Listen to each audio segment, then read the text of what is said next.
What's going on, Bears fans, and welcome to the first episode of CHGO Bears presented by Pointsbet. Make sure to use our code CHGO when you sign up to live your bet life. Don't forget to hit that like button, subscribe wherever you get podcasts, and leave a 5-star review. I am your host, Will DeWitt, and I am joined by two pretty epic co-hosts. Everyone knows Nicholas Moreano. We've been podcasting for 7 years, and I am just honored and privileged to have a third co-host here with Olin Roots. Olin, how's it going? It's going good, man. I've been waiting. It's epic to work with the Chicago Audible guys.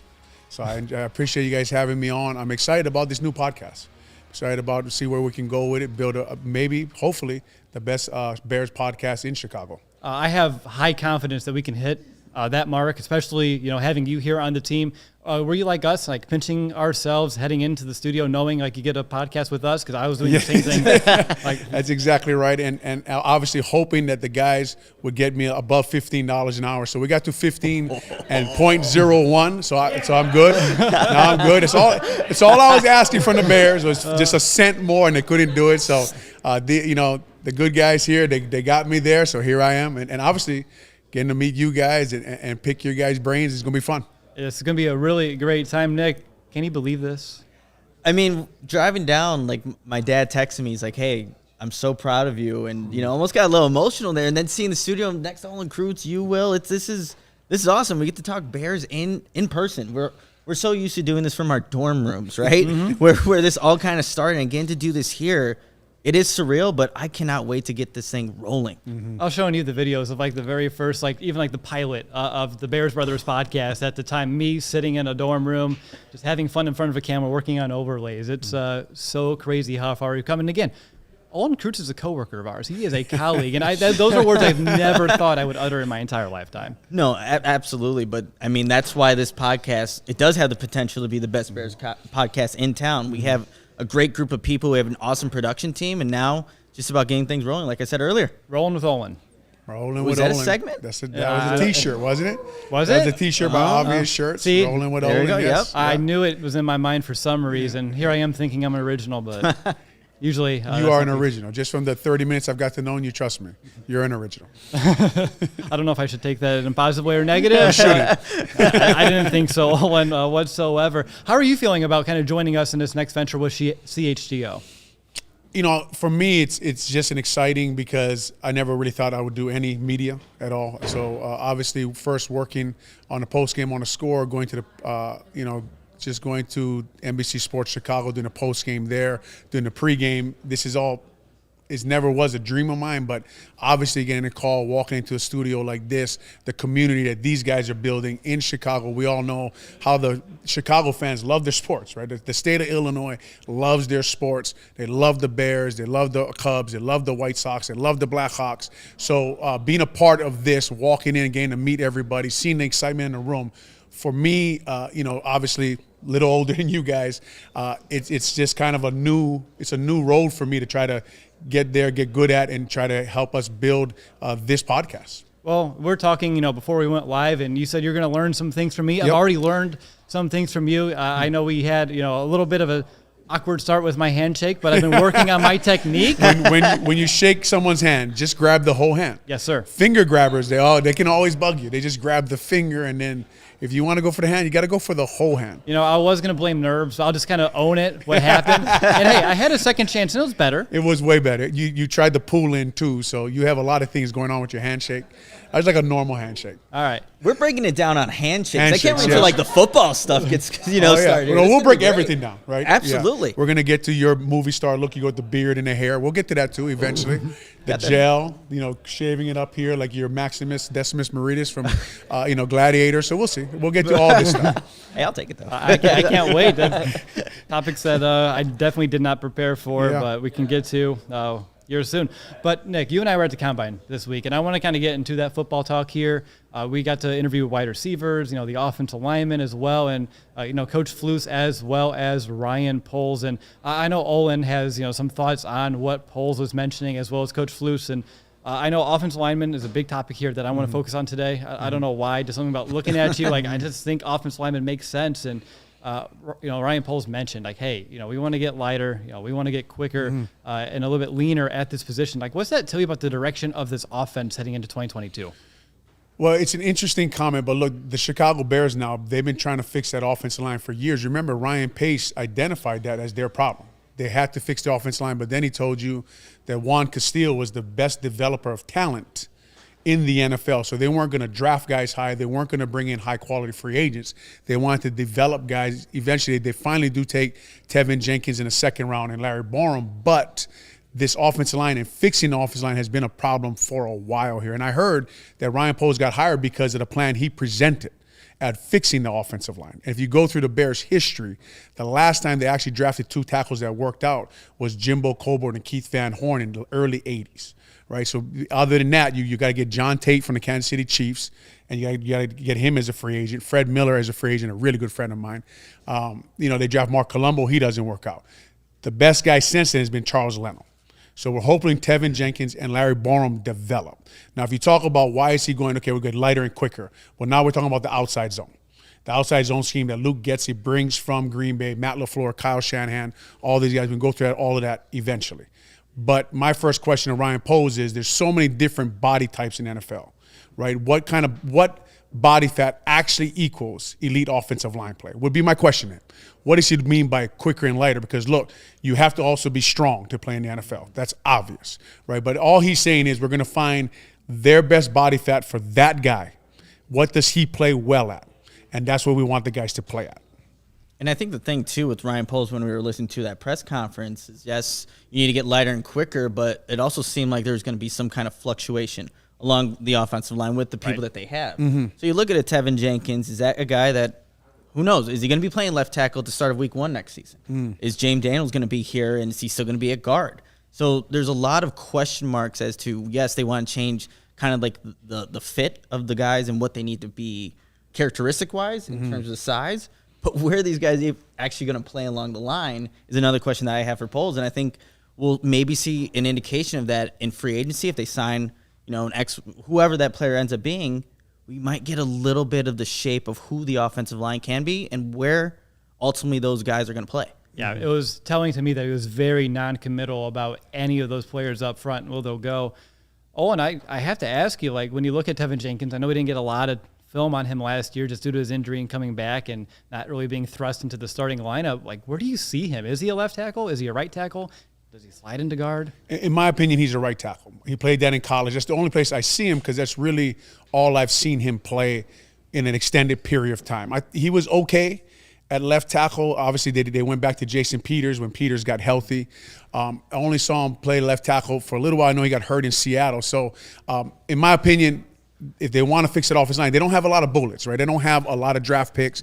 They have a lot of things to fix. They need a playmaker on offense. They need to put the ball in the damn end zone. That's their biggest problem. They don't score points. They need a cornerback on defense. They need, obviously, takeaways is a big problem, which Eberflus is trying to fix. But if you're just talking about the offensive line, I said earlier last year, I would get the best left tackle I could get in free agency, whether it be Teron Armstead, whether it be Dwayne Brown from the Seahawks. I'd get someone who I could solidify that position until I had more draft picks to get a young guy or develop Tevin Jenkins to play left tackle. And I'd put Tevin Jenkins at right tackle and go from there on the inside. Excellent. Yeah, Nick, I'm kind of patting myself on the back because when we had our podcast earlier this week, I said I look at Tevin Jenkins as a right tackle. Right. And I'm so glad Owen, agreed with me because if not, then it's another kind of, red flag. Well, red and a flag, big problem, exactly. like I don't know what you guys thought, but I thought a big problem was they really didn't have a plan last year, right? Their plan was Tevin Jenkins at left tackle, and then he had that back surgery. So then they had to go out and get lucky. Jason Peters, a Hall of Fame left tackle, was on a fishing boat, and he played pretty good. He did. When about him, and they got lucky there because they let Charles Leno go and decided to keep Jimmy Graham. But obviously there's a reason the guys who made those decisions aren't here anymore. Exactly. So everyone is excited to see Ryan Poles and what he thinks about fixing this offensive line and how it can match offensive line coach Chris Morgan. So when you hear him say we want to get lighter and quicker, that's because Chris Morgan is an outside zone guy. So what that's telling you is you heard Eberflus talk about as a coaching staff and as the scouts, we got together in a room and we made tape of what kind of guys we want. So when the offensive coaches presented Poles with their tape, it was lighter, faster offensive line because the outside zone now, you're just running guys side to side, right? You're not really trying to move them off the ball. So it'll be interesting. The question I have for you guys is, do you think David Montgomery is the running back for the outside zone system? Because we haven't heard, you said, well, it's interesting he didn't really mention anybody. We haven't heard anybody mention except Mooney. Exactly. And, we talked about that earlier this week too. And I feel like Khalil Herbert would be a better fit in a system like that than a David Montgomery. When I look at Montgomery, I don't think he runs with the patience that a Khalil Herbert does. Herbert has a little bit, I don't want to say better vision, but I feel like he feels that zone out a little bit more, sees those cutback lanes. So I don't know. I don't want to say no, Montgomery's not the guy because he's been behind, porous offensive lines, haphazard schemes and game plans. So I feel like he hasn't been able to put himself in a strong position just due to what's been around him. But it's a great question that, it's definitely one to consider, Nick. I'll say this. It might just come down to money, to be completely honest, when you really think about it. David Montgomery's going to be due for a contract extension soon, and the Bears are not going to have the capital or maybe even the want, to be completely honest there, Olin. You have Khalil Herbert, who obviously is a later round draft pick, and can he function in this kind of offense? I think so. Especially if you get the offensive line set and, can get some continuity along that position. But if that might be what it ultimately comes down to. Are you going to pay David Montgomery? And I still think he's a really great player. I went to Iowa. He went to Iowa State, so I know exactly what he can do. And he's a guy that, gets you a lot of those yards that maybe he's not supposed to get. But it might just end up coming down to money and what they kind of value David Montgomery as. Yeah, I agree. I agree with what both of you guys said, and I think you're right. I think when you turn the film on, you're exactly right. I think like Khalil Herbert probably fits what they think they want in running back. My problem with that is David Montgomery, to me, is an identity guy. By that I mean he's your character of your team. He's the guy you're looking for. He's fighting for extra yards. A lot of guys follow him. So this coaching staff has to get in a room with him, see him on the field, see him at practice, see the way guys. I think he's your leader. He's the guy on the field fighting for extra yards. So it'll be interesting to see what direction they go there. And that's always it's always interesting to me because everybody likes to talk about offensive line play, and they do. I mean, it's a buzzword here in Chicago. Yet no one really knows anything about it. Right? No one really knows much about how to fix it and what a good offensive lineman actually looks like and what the offensive line's problems actually are. They just say, well, he's getting beat and he needs better leverage. And I always say, well, show me a lineman who doesn't. And then show me a guy who like you actually like his leverage. Well, he needs better hand placement. Well, show me good hand placement then. Show me good footwork. Most people have no idea. Now, Ryan Poles, Ian Cunningham, the assistant general manager, both offensive linemen, both consider themselves experts at that spot. So we'll see how they think they'll fix that offensive line. But the Bears' biggest problem, man, is they don't have guys, Alex Brown likes to say on NBC Sports Chicago at the postgame show, 88 out the gate. They don't have someone who can. Last time I saw it was Tariq Cohen. I think it was on a screen against the Jets, right? Yeah. And that guy, here's a guy we haven't seen in 2-3 years. Yeah, okay? So that offensive line, that offense in general, right? They're changing the scheme. First-time offense coordinator. First time a lot of these coaches are in their positions, right?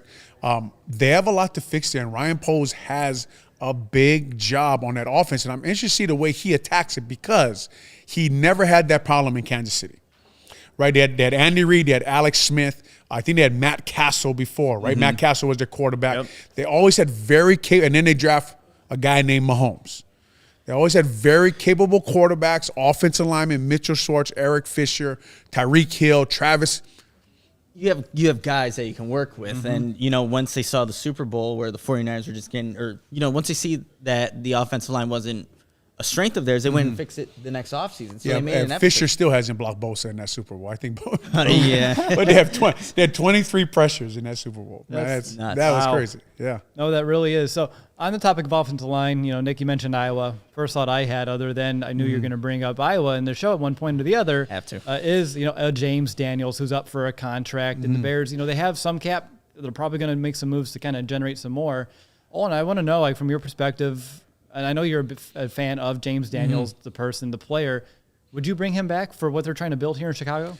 He's going to cost some money, so you're going to have to rearrange some things on your offensive line. Would I bring him back over a left tackle, over Dwayne Brown, over Teron Armstead? Those are the decisions that I would have to make. And then you have to actually decide, too, when you look at their whole offense, do you think Cole Kmet is the tight end? Like, I know it's popular in Chicago just to talk about the offensive line because it's easy, right? But this offense has problems. Yes. Right? You don't know if Cole Kmet is the tight end. We just said you don't know if Montgomery's the running back. Let's be honest now. No one knows if Justin Fields is the quarterback. Right. Yeah. No one knows, right? They don't have a receiver. So the question for Ryan Poles is, do you continue to draft young quarterbacks to develop? Right? Because that's what Ryan Pace said he was going to do. Never did. That's what they didn't Never do. did, yeah. Right? But you better get a young quarterback on the roster in case Luke Getsy and Janoko, I think that's how you say his name, the new quarterback coach, so they can develop him. But as far as James Daniels goes, very good young offensive lineman. And young, right? He came out, he was 20, from Iowa. I thought he was going to be an all-pro offensive lineman. Center. Loved the way he run blocked it. Interestingly enough, they ran the outside zone in Iowa. The Bears are going to run the outside zone with Chris Morgan and Luke Getsy, right? So that's actually what he did, and that's actually why he got drafted high. Long arms, big from the waist down. Yep. You always say if you can film a movie on the back of the guy's, you know what? He's a good offensive line, right? That guy can play offensive line. So they do it. They got to negotiate with that guy. Do they move him back to center? It's interesting. They moved him from center because Cody Whitehair and Mitch Trubisky supposedly had some kind of relationship that Nagy couldn't get over, so they had to put them back together. Do I re-sign him? It just depends on where free agency and the draft falls. Yeah. For me. Yeah. Understood. Yeah. It's one of those things, like, you do have those other variables in play. So much problems. Exactly. So many. And later on in the show, I do want to have a nice little debate with all of us here about if you're sitting here with the 39th pick and you have a similar guy graded that's an offensive lineman or a receiver, which way do you go? What's the correct route? And we'll do that later on in the show. So if you're watching, definitely think about it and later on throw it in the comments here too.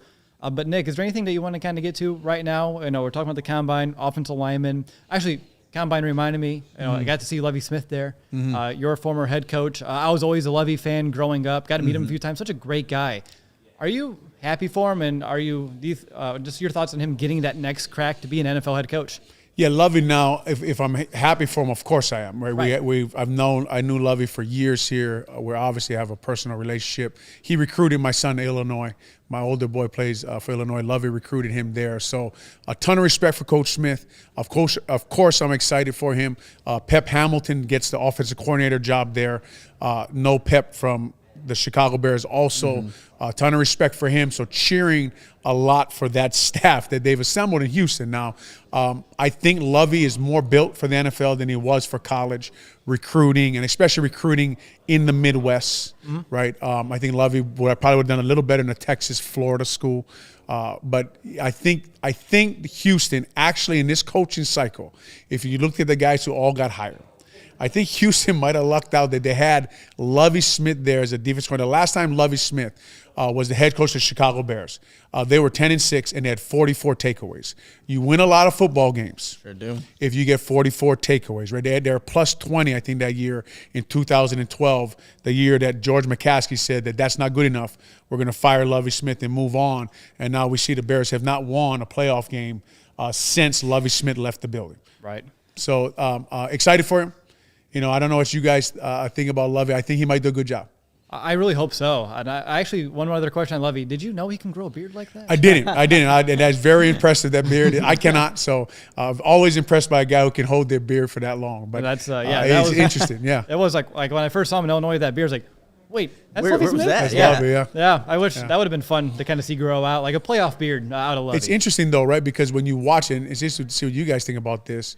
Lovie is basically standing on the stage in Houston, and he's preaching the same things Eberflus is preaching, right? They're basically from the same school, right? Eberflus learned under Rob Marinelli, who is Lovie Smith's best friend, and they're saying takeaways. We're going to run to the football. There's going to be hustle. There's going to be no loafs, right? No loafs on film. You better bring your track shoes. We're going to be running. We're going to get lighter. We're going to get quicker. These are things I heard from 2004 to 2011. That's exactly what Lovie preached. So it's interesting that Eberflus is here, and when I watch him talk at the Combine and I hear his introductory press conference, it sounds exactly the same. Well, I'll say this too. Like last year with the Bears, Roquan Smith had some press conferences where it's like people need to look at themselves in the mirror and kind of hold some accountability. With this new coaching staff, Eberflus and that hits philosophy, that's going to happen. These coaches are going to hold you to a standard, and if you don't meet it, maybe you're not getting as many snaps a game. Like, they're going to preach that day in, day out.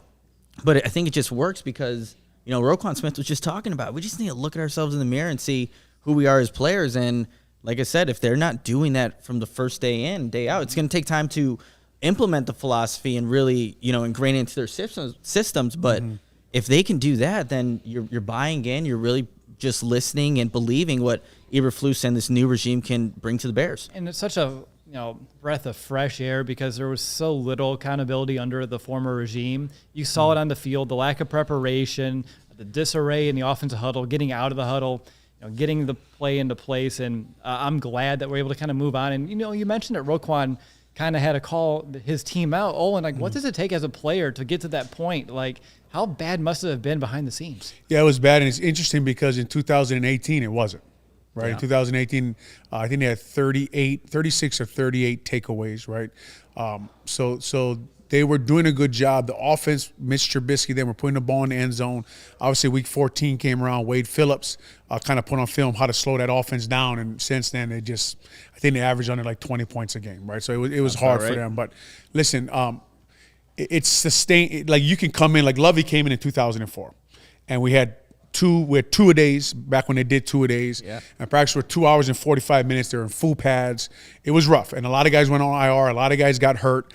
We brought in Rusty Jones from the Buffalo Bills to be the strength coach to help out with a lot of that stuff. And interestingly enough, the Bears hired Jimmy Arthur, who was Rusty's assistant. He's now their strength coach, right? So they're bringing back, like I talked about, I think George McCaskey and Ted Phillips said, man, when was the last time we were actually successful? And it was under Lovie. And we've gone back to a lot of the same guys from the same tree, the same family. And you'll hear Eberflus talk about family and the tree, and they believe in a lot of that stuff. So really, really interesting to see what direction they go in, and do they actually go back to, okay, now we're going to make everybody run to the ball. We did that in 2004. That lasted for about a year. We did 2 days in 2004. That lasted for about a year, right, because everybody got hurt. Urlacher goes on IR in 2004. Adewale Ogunleye goes on IR. Mike Brown goes on IR in 2004. So I don't mind that you're going there, you're going to set a tempo. This is our identity. This is our character. But also you have to be flexible. And I'm sure Eberflus knows this, 30 years of coaching. You have to be flexible to adjust. One of Lovie's biggest strengths is he would adjust to what was actually working and push. I remember, I got a good story for you guys. So Lovie wanted the offensive lineman to run to the ball after every play in practice, no matter where the ball was, 30, 40 yards down the field. Run to the ball, run to the ball. So Reuben Brown refused to do it. Reuben Brown wouldn't run to the ball, okay? So Lovie called Reuben out in team meeting, and he was like, you have to run to the ball. So we got to the offensive line meeting that next day. Reuben was running in place. He was running full speed in place. Anyway, so that what they're preaching, to run to the ball, all that stuff. We're gonna, never leave a football on the ground. We're gonna go for takeaways. Like, this is very familiar now. This is for like Jimmy Arthur being their strength coach. Them talking about body fat. This is extremely familiar. This is Rusty Jones, Lovie Smith all over again. They're trying to build the team like that. History tends to repeat itself. It does. And here we are, as we're talking about all these parallels between, again, the last time the Bears were successful, and now they're trying to replicate it.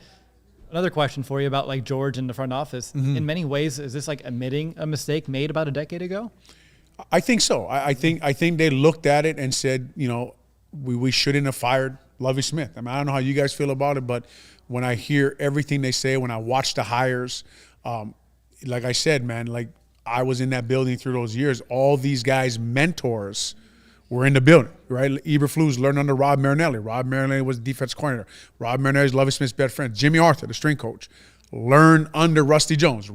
Jimmy was here for years. Jimmy was here with us for years. And then the body fat and the conditioning, and we're going to be running. Like, yes, I think you're exactly right. I think they said, okay, let's put up on a grease board when the hell was the last time we were actually successful for 1 or 2 years, and you got to go back to 2005 and 2006. Hey, I think even the year, that unfortunately Lovie got fired would be a success. It was a winning season. Unfortunately, how the division and wild card panned out, you just couldn't get yourself into the playoffs there. But and even the years prior, making it to the NFC Championship. Like, there were other good years after the Super Bowl season. Just unfortunately, we couldn't get back to that same pinnacle peak that we did. Up next, I do want to kind of switch gears, talk about the Combine. Owen, I'm wanting to learn a little bit more about your experience there. But I think that'd be great.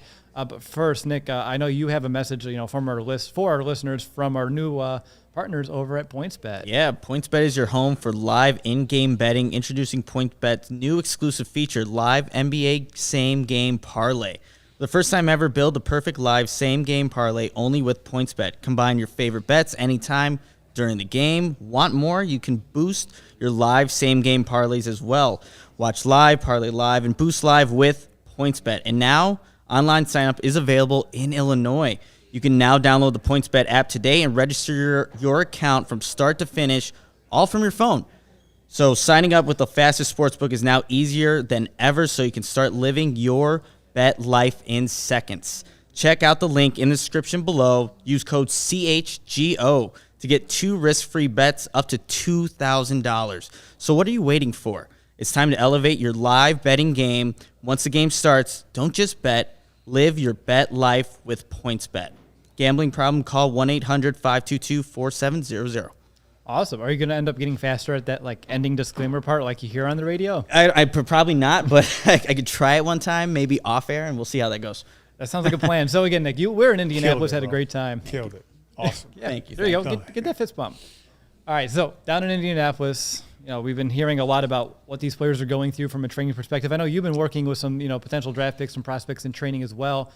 Seeing what, these kids are going through today compared to what you did in the past, how different is it? Well, the operation isn't different, right? The medicals were the most important thing. Yep. Now the biggest thing nowadays, the difference is preparation, right? Like these guys, you're seeing the 40s, these wide receivers ran yesterday. What the hell was that? That was an Olympic track team out there yesterday. But it's because they're preparing. Like now they have the best sprint coaches in the world training these guys to specifically run a 40. So they have all the science behind it. They know how to start. You see them. They're, they got the shoes on. Their start is perfect, right? The preparation was kind of getting like that when I came out in 1998. It's a long time ago now, but I stayed in Hawaii. I just trained with a guy named Rich Miano, who was a former football player, great guy. He's a football coach, but knew nothing about training for the 40. We were running 110s and things like that. But the medicals, like when you go there, I remember being there and I had a neck problem at Washington where I'd get stingers. And they were trying to x-ray my neck, and it took them almost 4 hours. They couldn't get the x-ray they wanted. So they have to go through all of this and try to clear you. So that, to me, and you'll see former scouts and guys like Greg Gabriel on Twitter talking about that. Like, there's a lot at the Combine, but the medicals, that's the thing that everyone needs to pass and everybody needs to clear, and that's the things the team really need from these guys. Because like you heard Coach Eberflus say on the podium there, the tape is what? We're after your football tape. And then does your 40 match your football tape? Is there something a little off? There's a guy who's fast. Is he too slow? That's all they're doing that for. And, of course, to see how you talk in interviews and how you interact with people. And obviously when I remember when I went there, I was like James Daniels. I came out early. I was 20 years old when I got drafted. And I was a guy from Hawaii and had some character issue problems, and people asked me a lot of questions about fights at Washington and trouble I got into there. But it came out after. He said, Krutz drops in a draft because of interviews. So I didn't do very good in my interviews. But it's an interesting, really, really interesting process. And now these kids are so trained at it. They're taught the interviews. They're taught what to say. They're taught how to run. They're taught how to bench. They're taught all these things. Olin, real quickly, I mean, you said you went through that in 1998. I was 4 years old. 4 Just to kind of put that out there. Just wanted to mention man. that real quick. I know. starting Unbelievable, man. Unbelievable. Yeah, I think I was in kindergarten that year too. Yeah. So it's this is awesome. And without a doubt, how much football did you guys play on the way? High school? yeah. 4 years of high school, yep. 4 years of high school football? Okay. I did What Pop Warner. position were you? Slot receiver and DB. They had me play quarterback my freshman year because none of my other teammates can remember the plays. What school was this? Waukegan High School. Waukegan High School. Okay, awesome. sir. How'd you guys do that year?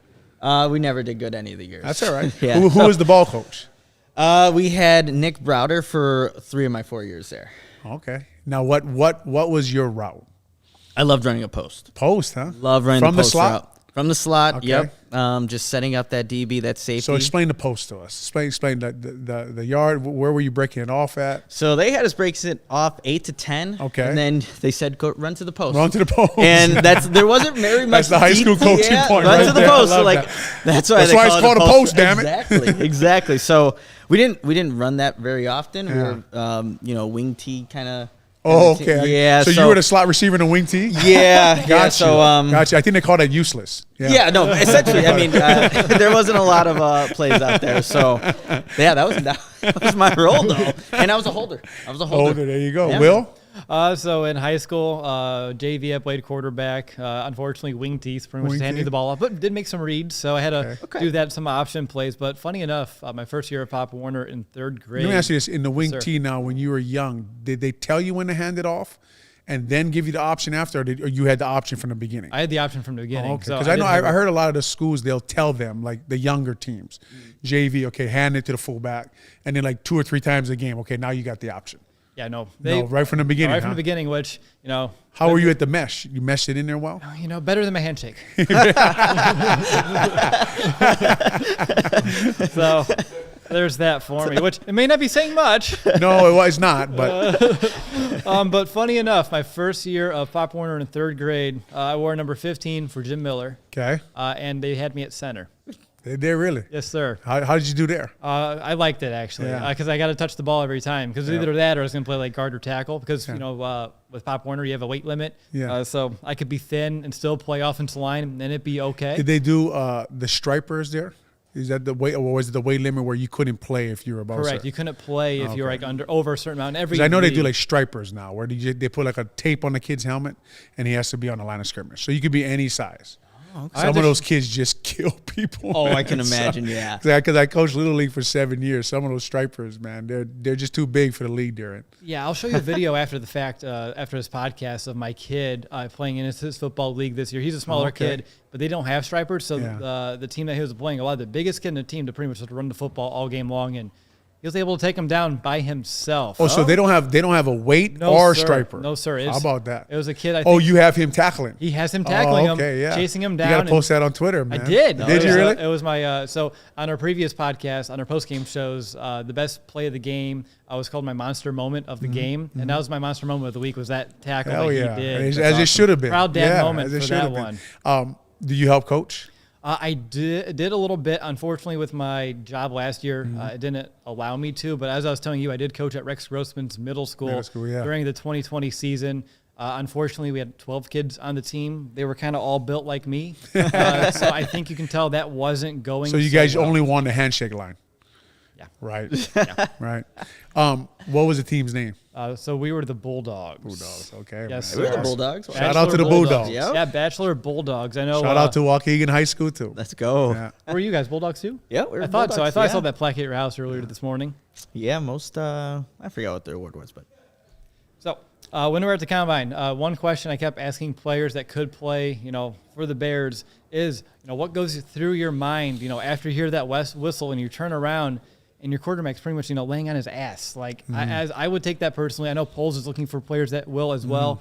My favorite quote I got was from Darian Kennard with this question. He pretty much said, I get pissed if I see this happening. First of all, I'm looking like, if it was my job, like I'm instantly like 10 times more pissed because like that's my fault. And I'm going to go there. I'm going to pick them up. We're going to go to the sideline and we're going to get this fixed. Like that was pretty much his mentality. And if it's someone else, it's like, we're going to talk. We're going to figure out like how does that not happen the next time we're out there. And there's this other kid from LSU. I think his name was Ed Ingram. I asked him the same question. He's like, yeah, no, really nothing. Just go back to the huddle or, next play. I'm like, all right, moving on. And I'm going to interview some other people here. doesn't check the box. Literally in my notes, I put, don't think he has, quote, it. And then I moved on. If you're good enough, right? If you're good enough, you don't have to pick your quarterback up because he's not getting hit. So it's an interesting question. I mean, first thing Ryan Poles brought up, right, was that he didn't like the fact that we saw the whole Tevin Jenkins, Jermaine Ifedi situation.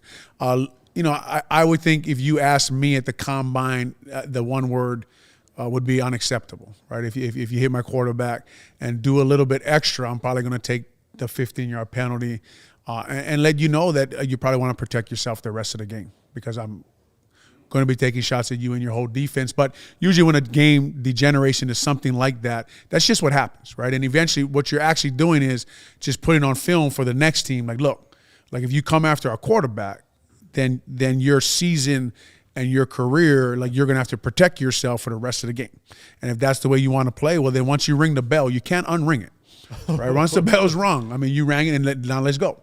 So that is, I think, what Ryan Poles is kind of looking for out of his guys. Yeah, I asked Justin Fields that question with the Tevin Jenkins situation. How'd that make you feel? He's like, I like that. Right. I like seeing my offensive linemen kind of defend me when, obviously they're Justin Fields taking hits. So that's definitely a mentality that's going to be implemented here in Chicago. What Ryan Poles wants to bring here, guys that kind of embody that nastiness a little bit, right? Yeah, well, and it was a problem. It's a problem, and the problem obviously usually starts from the top, right? And if you think about, okay, let's just talk about Aaron Rodgers saying, "I own you," okay? Like, sorry, I get used to being on a podcast. I think you can actually say the word, but and then you hear from Coach Nagy and Cole Kmet, and they say, "Well, he's kind of right." Like, fuck you guys. You know what I mean? Like, what are you talking like that? No, he's not. He's not right. He's not like even though I know what the argument is, but you see what I'm saying? Like that kind of stuff. Like it could be if Jermaine Ifedi is yelling at Tevin Jenkins, he's telling you this is what my coach is telling us to do. My coach is telling us to let this is how we want to be. We want to be this kind of football team. And it's true. Like you do want to be smart about it, but there is a point when there's 3 or 4 fights. Right. I got to protect my quarterback. 100%. I mean, as a fan, just watching, not just Justin on the ground or Dalton, whoever's that, playing quarterback. It could be a receiver, a running back. There's just too many times where I thought they were just getting themselves up. And I don't know if that's like a chemistry issue, like they're just not enough camaraderie, if it's a mindset. I mean, you would know more than me, Owen. No, it's what's taught every day. Okay. Right? What is taught, like if Coach Nagy, after the first time you see it, you don't walk in a team room and say, guys, if I'm the head coach, I put it on the big screen in the team room, and I say, guys, if our quarterback gets hit like this again, I'm expecting somebody to do something about it. Right. But this went on, like we said, all year. So Ryan Poles, he wasn't more talking about the offensive line. He was talking about the kind of identity they had in their football building. Yes. Because players now, a lot of these guys, like, James Daniels is up for a contract. Sam Mustipher is a young center, right? Tevin Jenkins is a young tackle. A lot of these guys are not going to do something the coach doesn't want them to do. So when you see it go over and over again and nothing ever happens, and then you see a player step out and scold Tevin Jenkins, and you see that same player be team captain the next week, what we're telling you is this wasn't a player problem. This was a coaching problem. This is what they were told to do. So that was the problem in the building. All right, now I know we want to kind of move this conversation to maybe some Bears-specific draft needs and some plans here, but before we do, can we pull up some of these super chats that we need to get to here in a minute? I saw a few that came through, and unfortunately, I can't even see them if I do that. Nick, can you help me read these? Ooh, Will and Nick are great at what they do. They bring us the best content when it comes to the Bears. Let's see, he's coming from a longtime fan. Proud of you guys. There we go. That's now Johnny. we're getting that. Thanks, Johnny. Appreciate it, Johnny. Hey, what rookie teammate do you like most as a Bear? Jake Flanagan. Is that from the Jake? Is that for Olin? Yes. Oh, for me, rookie teammate I liked most as a Bear. I think Mike Brown is a rookie. Yeah, Mike Brown was he got it immediately. Brought everything you wanted as a teammate. Did things the right way, and backed up his talk. I like that. Jake, I'm sure you could have asked that for free, after the fact. Well, no, that was the 1 cent. That's how we got to 1501. That's it right there. We have, what about center? Do you all see the center of the future on the roster already, or is that another target? That's a good. I mean, right now it's Sam Mustipher, you guys, and we were talking, earlier. There are people in the draft that if they were to fall, like a Tyler Lindenbaum, like if he 39, he's there. Iowa, right? But that's just a player that if you can have for 10 years down the road, does that help the entire offensive line? Like getting that position right. And Olin, I know you could speak to this. If you get that position right, do the Bears have that guy? I'm a big fan of Sam Mustipher. Obviously, people know. So I don't really talk too much about Sam because everybody knows I train him, and I've trained him for years, and I knew him at Notre Dame as a young guy. Sam knows like what he needs to work on. Gotcha. Yeah. I think he can be a 10-year starter for a team, an NFL football team. I'm obviously biased to Sam Mustipher, so I'm not the right guy to ask. Interesting about Tyler Lindenbaum and interesting about Ryan Poles in general is if you look at the Bears have a second-round pick this year. They traded their first-round pick for Fields. When Poles was in Kansas City, they had 3 guys they drafted in the second round, and it was Rodney Hudson, very good center, starts for the Cardinals now, right? Mitch Morse, another very good center, starts for the Buffalo Bills, and they drafted Creed Humphrey. Yeah. They're starting center this year, and we all know what kind of year Creed had. Creed had a great year for the Kansas City Chiefs. So they're sitting there in that spot. They need a wide receiver. They need a center. They need a cornerback. The Poles is on record saying we take the best player available, right? So he's going to usually guys get their first draft. They're going to stick to what they believe. So you never know what shows up there.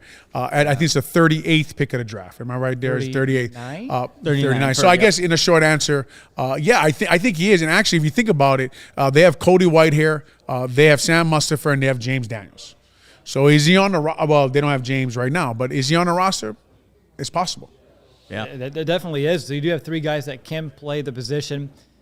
Some versatility, yeah. Under different coaching and a little bit more accountability, maybe you can have an uptick. Here's the problem with the Bears, and I know like we'll fix the offense line, and that's great. Is the starting quarterback on the roster? Is the number 1 receiver on the roster? Is the number 1 tight end on the roster? Is the left tackle on the roster? Right. Is the running back on the roster?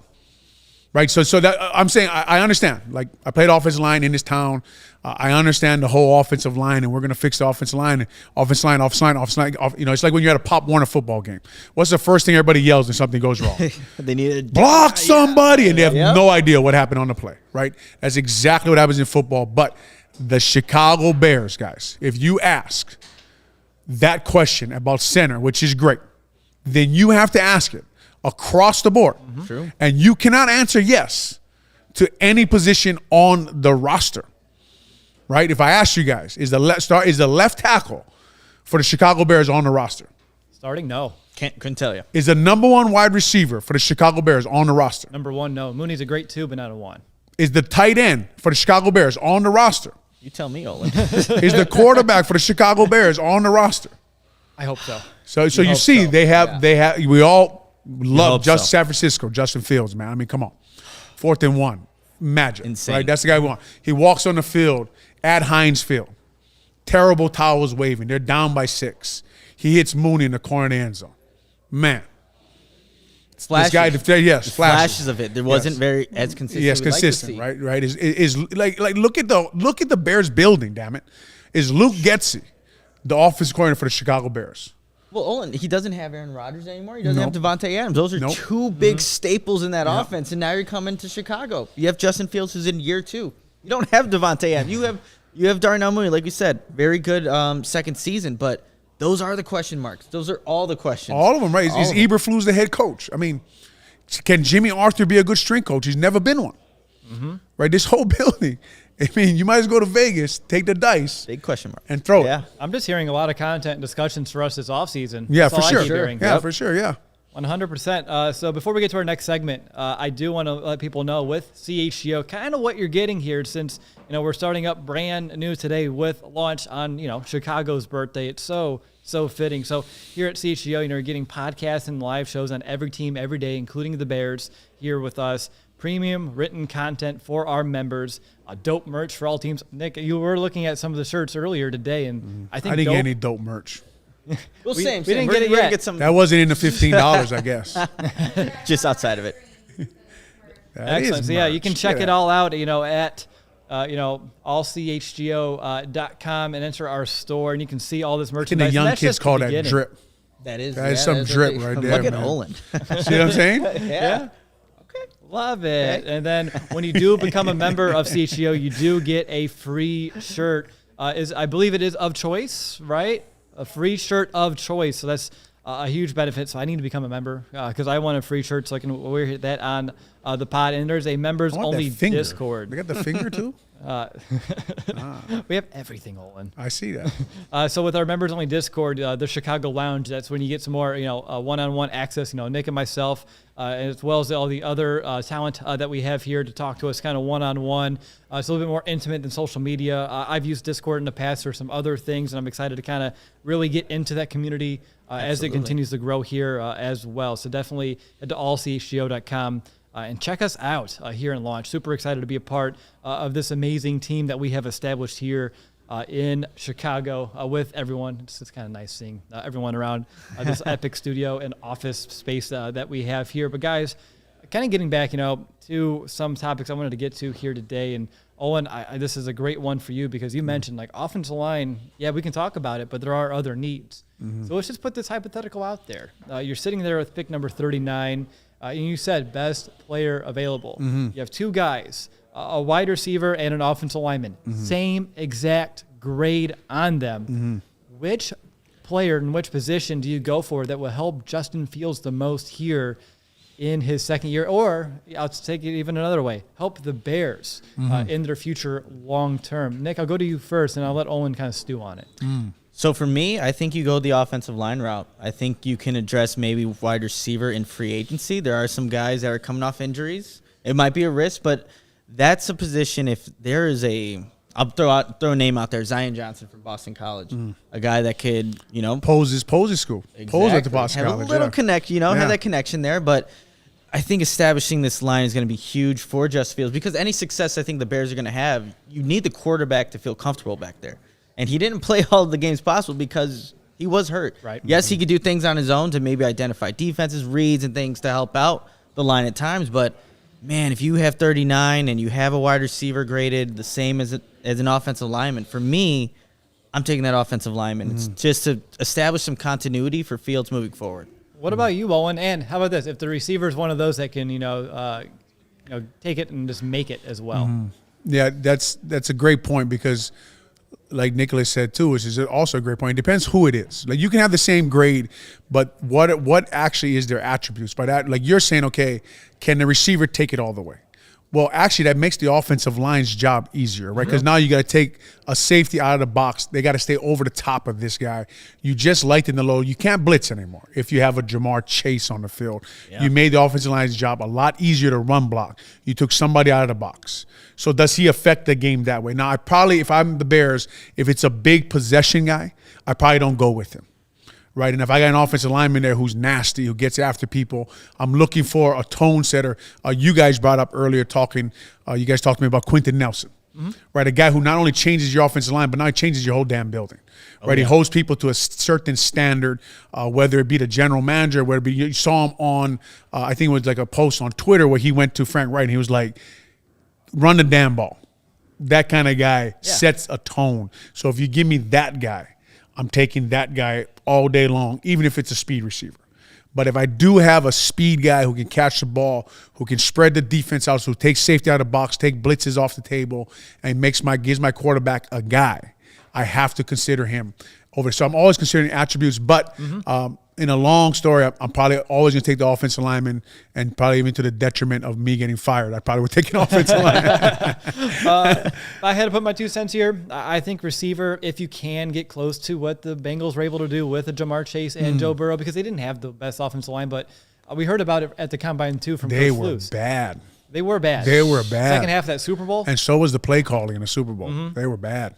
They really were. Coach Flus, though, said, at the Combine as well, like, we're going to get the ball out quick. That's imperative. And I feel like if that is going Which is interesting because it's not what Justin Fields does. Right. Sometimes on like RPOs and stuff, it looks like he's just chilling out there, right? He's not really snapping that ball out of there. So it's an interesting comment, and I want to see what they do to change. I'd actually be interested to go to their camp and see what drills they implement, right? Janoko, Getsy. Like, how do you teach a guy to get the ball out fast? Because for as long as I played in the NFL, as much quarterbacks I've seen play, I don't know how much I've ever seen that improve. Now, Justin Fields can get outside the pocket. He can use his feet. There's a lot of things he brings to the table that that helps him for not getting the ball out fast. But that comment alone there, to me, was kind of a disconnect.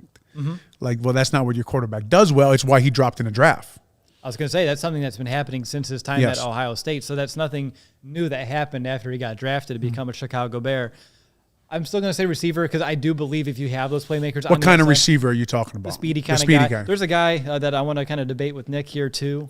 So Jahan Dotson, someone that if he somehow falls to number 39 would be super intriguing to me out of Penn State.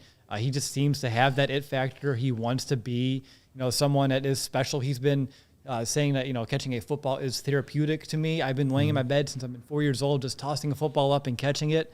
I always love to hit the jug machines. I think you become best friends. He worked on that story with the psychologist in their aging group. Hey. They created that story for him, that whole. So you got to watch when you're at the combine now. See? They're telling you exactly what you want to hear.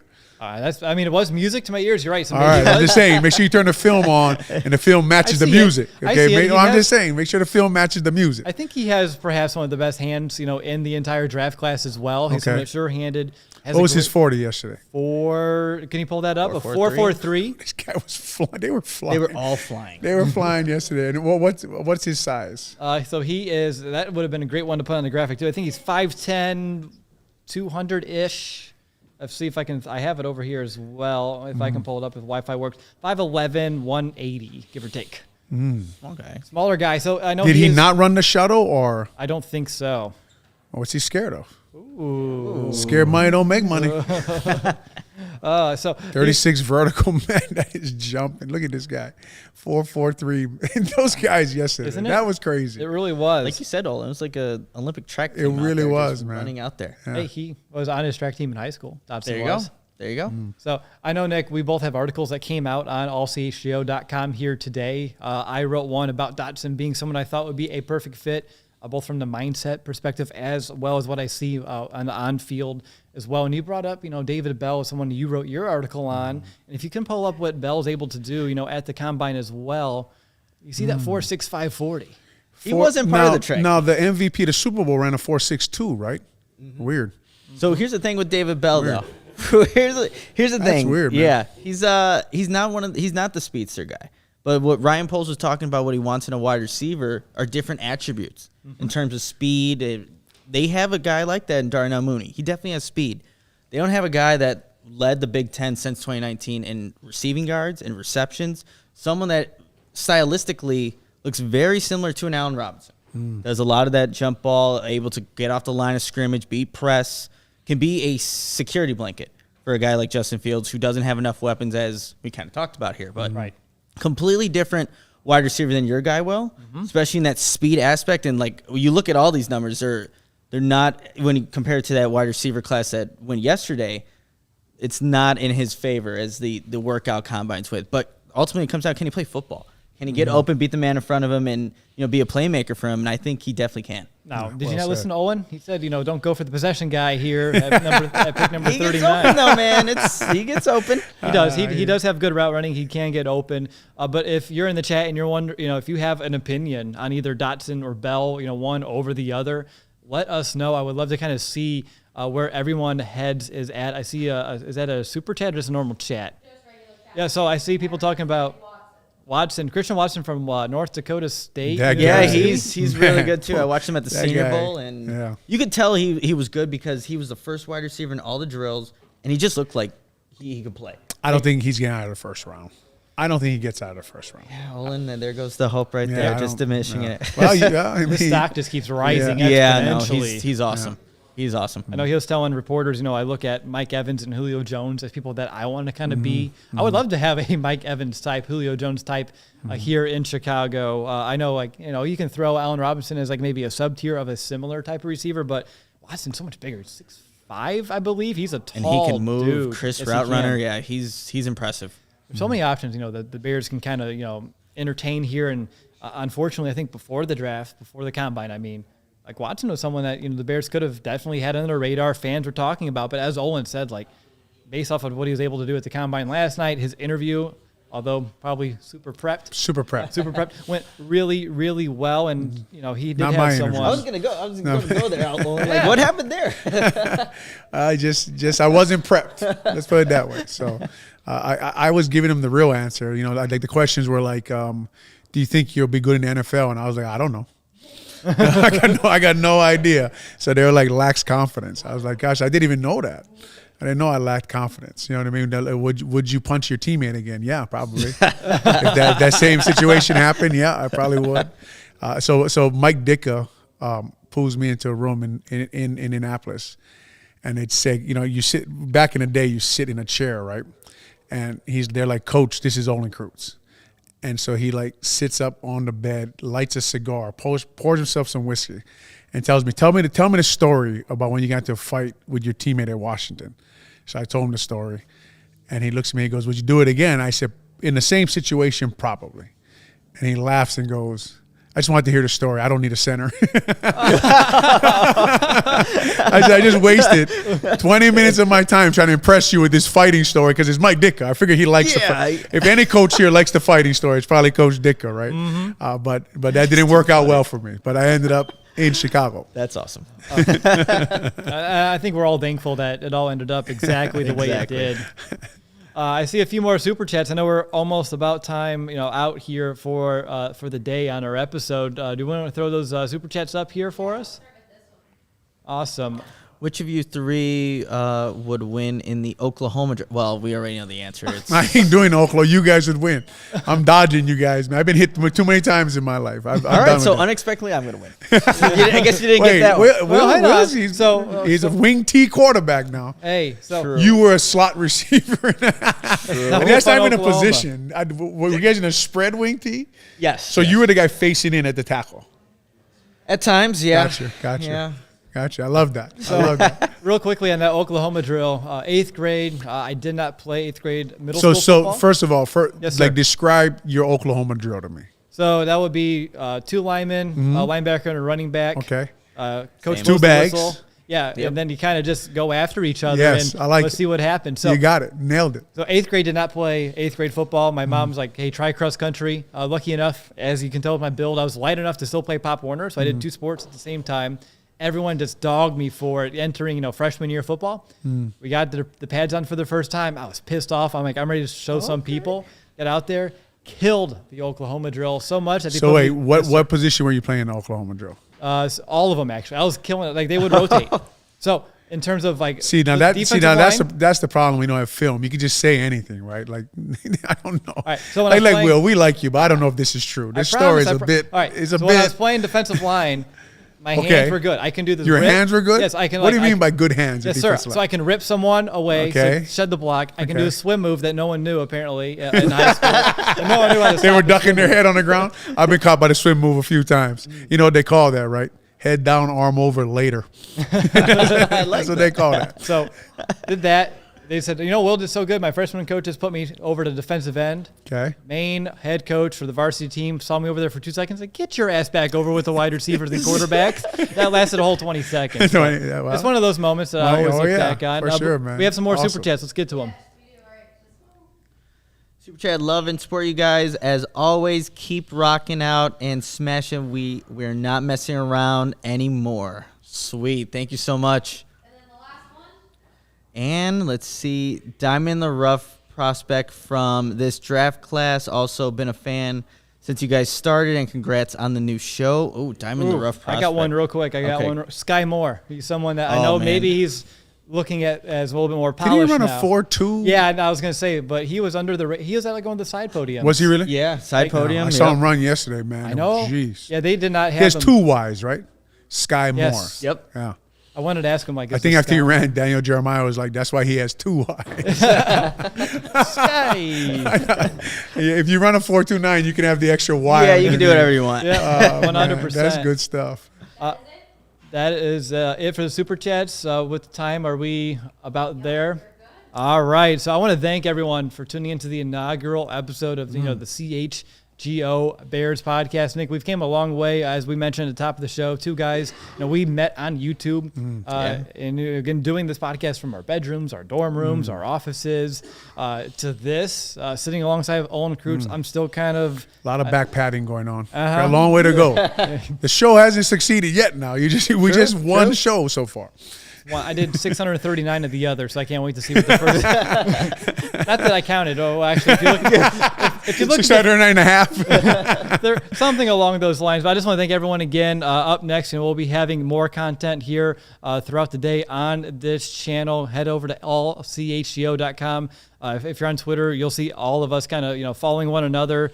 Be a part of that frenzy as well. But we'll talk to you on Monday, and I'm excited to kind of reconvene with these gentlemen then. But until next time, bear down, Chicago. Bear down.